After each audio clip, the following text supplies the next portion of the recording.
Nous voici de retour sur la page d'accueil d'EasyDoc. On va maintenant s'intéresser un petit peu plus en détail à la gestion des utilisateurs. Je vais en profiter pour définir un petit peu la notion d'utilisateur. Un utilisateur, ça va être la personne qui va se connecter à votre interface d'admin, celle-ci, et qui va donc pouvoir effectuer des actions sur votre site web. Création, modification d'utilisateurs, création, modification, suppression de documents et de formulaires. Donc on va entrer dans l'écran en cliquant sur les utilisateurs et on se retrouve sur la liste. Ici on en a déjà deux. Normalement lorsque EasyDoc vous a été livré, vous devriez en avoir deux, l'administrateur et vous-même.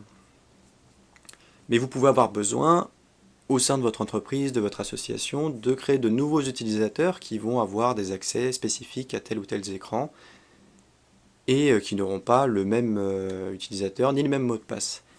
Vous pouvez donc le faire en cliquant sur Nouvel utilisateur ici.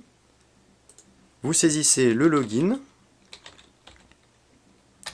le mot de passe, qu'on va répéter deux fois, et à droite, vous avez la liste des écrans auxquels cet utilisateur va avoir accès. Donc, cet écran sur lequel on se trouve, gestion des utilisateurs, autrement dit, va-t-il avoir le droit de créer, de modifier, de supprimer les utilisateurs existants?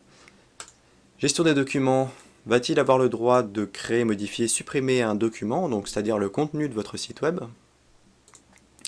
Et va-t-il avoir le droit de créer, modifier, supprimer un formulaire de contact au niveau de votre site internet? On va voir ça tout à l'heure plus en détail.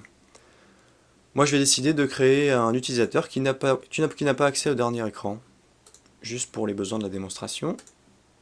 Voilà, je le crée. Et si je regarde dans ma liste, il a bien été ajouté en fin de liste, donc tout va bien. À partir de maintenant, je peux me connecter à cette interface avec l'utilisateur Toto et le mot de passe que j'ai créé.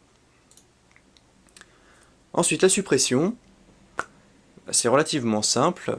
On va simplement cliquer sur la croix qui se trouve à côté de l'utilisateur à supprimer et on confirme. Voilà, on a toujours une petite confirmation. On voit que ça s'est bien passé. Et pour terminer la modification, on clique sur le crayon qui se trouve à côté de l'utilisateur à modifier. On peut changer le nom d'utilisateur, le mot de passe. Si on ne désire pas le changer, on peut laisser blanc. Et on peut toujours agir sur la liste des écrans auxquels l'utilisateur va avoir accès. Voilà, vous savez à peu près tout pour gérer les utilisateurs. Maintenant, je propose de continuer avec la gestion des documents.